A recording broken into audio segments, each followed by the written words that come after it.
Salut à tous, j'espère que vous allez bien. Je reviens aujourd'hui après 2 semaines d'absence de ma chaîne YouTube. Alors en fait j'ai eu une semaine assez chargée la semaine dernière et j'ai pas eu le temps de faire une vidéo du C'est lundi et à vrai dire je n'avais pas grand chose à vous raconter puisque j'ai eu un début de déprime littéraire on va dire, avec une envie de lire qui était de moins en moins présente et du coup j'ai pris les choses en main. Donc je vous laissais la semaine, il y a 2 semaines, je vous laissais il y a 2 semaines sur ma lecture en cours qui était le 3e tome de Hunger Games. Donc je l'ai terminé, je ne l'ai pas ici parce que je l'ai prêté à quelqu'un. Bon, ça a été une merveilleuse lecture. Je vous disais déjà que j'avais du mal à avancer parce que j'étais assez stressée dans la lecture. J'avais tellement peur qu'il arrive quelque chose à mes 3 chouchous que j'avais un peu peur d'avancer. Finalement, je l'ai terminé, évidemment, ça m'a fait pleurer, etc. Mais pas pour les raisons que je m'imaginais. En fait, les personnes qui meurent ne sont pas celles auquel je m'attendais. Du coup, à la fois du soulagement et de la surprise, c'est un roman qui a vraiment éveillé en moi une foule de sentiments différents. À la fois l'agacement pour Katniss de temps en temps, parce que comme vous le savez, j'ai pas trop accroché à ce personnage pendant les 3 tomes. De la surprise, du soulagement, enfin voilà, de la peur, à nouveau du soulagement, enfin voilà, c'était assez mouvementé quand même comme lecture. Euh, en revanche, je trouve que c'est vraiment un tome 3 qui est très très très bien écrit. L'histoire est surprenante jusqu'à la fin. Et je trouve qu'il termine en fait la saga Hunger Games vraiment sur une apothéose. C'est très certainement le meilleur des 3 tomes et voilà, c'est un coup de génie en fait de la part de Suzanne Collins, donc l'auteur, que d'avoir réussi à écrire un tome 2 et un tome 3 qui soient meilleurs que le tome 1. Voilà, j'ai l'impression que plus on avance en fait dans la lecture des tomes, mieux l'histoire est. Et donc c'est vraiment une très très très bonne surprise. Et si vous n'avez pas encore lu la saga, je vous invite vraiment vraiment à le faire parce que c'est une excellente surprise et ça se lit très très bien. Voilà. Et puis donc dans ma vidéo précédente, je vous disais que j'entamais donc Le Rouge et le Noir de Stendhal, que j'ai avancé un petit peu, ouais, 119 pages. Donc je suis même pas au premier quart.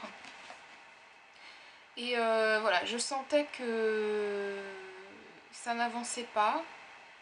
Et je sentais la déprime en fait littéraire venir. Du coup, j'ai préféré le mettre en stand-by, le mettre en pause un petit moment et me diriger vers des lectures beaucoup plus divertissantes pour pouvoir retrouver mon moral littéraire. Et donc j'ai sorti l'épisode 2 de Sérum, donc de Henri Lovenbruck et Fabrice Mazara.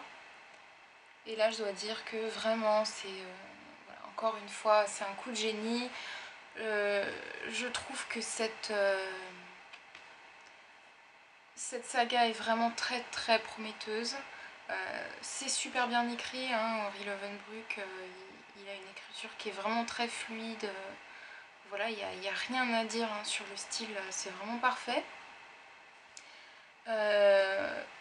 Le suspense monte crescendo et là, à la fin de ce 2e épisode, on a des rebondissements et l'histoire prend une tournure qui devient vraiment très très très intéressante. Et j'ai qu'une envie, c'est de lire le tome 3. Mention spéciale également aux musiques. Donc, si vous avez jamais vu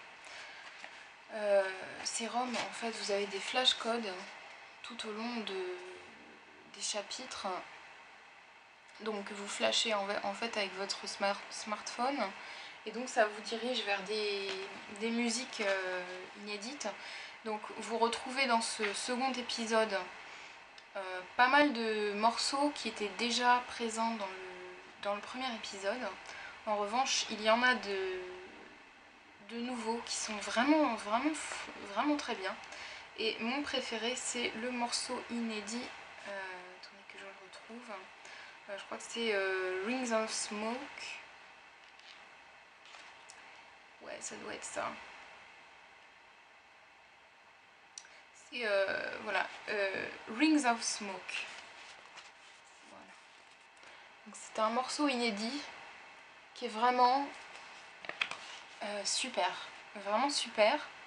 Donc si vous n'avez pas en fait Serum, si vous n'avez pas le livre sous la main, vous pouvez aller sur le site internet qui est dédié, donc je mettrai le lien en barre d'infos. Et vous pouvez en fait écouter les musiques directement sur le site internet. Et franchement, allez écouter parce que c'est vraiment bien et moi j'adore.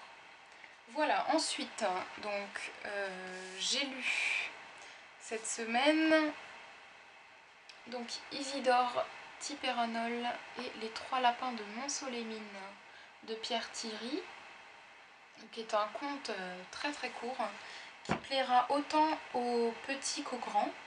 Moi j'ai pas d'enfant encore donc je peux pas le lire pour un petit, mais je pense que ça devrait plaire voilà, à des petits. C'est un conte qui est très mignon, qui est plein de tendresse. C'est l'histoire de trois lapins qui habitent à Montceau-les-Mines et qui sont amoureux de la princesse qui est une hermine. Et donc les trois lapins vont tout faire pour séduire la princesse.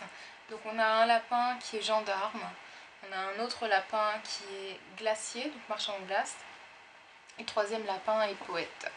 Et le truc c'est que pour aller séduire la princesse et rentrer en fait dans le palais, il faut passer devant le garde Isidore Tipéranol, qui est un gorille avec une tête de crocodile, qui fait peur, qui tire le fusil partout, et donc ils vont devoir lui passer devant, l'affronter, etc. Je trouve que ouais, c'est assez sympa, ça se lit super bien, bon, c'est un conte, hein, donc c'est un conte pour enfants. L'histoire est mignonne, c'est une ode à la poésie, c'est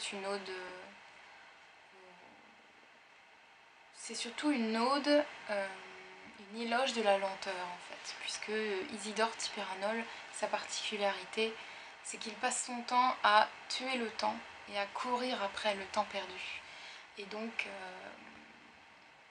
il y a quand même une morale qui dit qu'il faut voilà, prendre le temps de faire les choses, c'est une éloge à la lenteur. Voilà, j'ai trouvé ça assez sympa. Ouais, franchement, j'ai pas mal aimé, donc je ferai une chronique écrite sur mon blog incessamment sous peu. Et je remercie encore l'auteur Pierre Thierry de m'avoir envoyé gentiment son livre. Voilà donc pour ce que j'ai lu la semaine dernière. Et ce que je lis en ce moment. Donc je continue dans les lectures plaisir, divertissantes et pas prise de tête. J'ai annulé pratiquement toutes mes lectures communes là, du début du mois parce que j'y arrivais pas. J'arrivais pas à me mettre dans des lectures imposées entre guillemets. Donc là c'est un peu en roue libre pour le mois de juillet. Donc je lis Harry Potter et le prince de sang mêlé de J.K. Rowling. Voilà, je suis toujours dans ma volonté de terminer la saga avant la fin de l'année. Il me reste 2 tomes. Donc j'ai commencé hier soir et j'ai lu une centaine de pages, voilà. J'ai lu 100 pages. Et puis bon bah c'est Harry Potter, hein, ça se lit super bien, on rentre tout de suite dans le vif du sujet, enfin voilà quoi. J'aime beaucoup.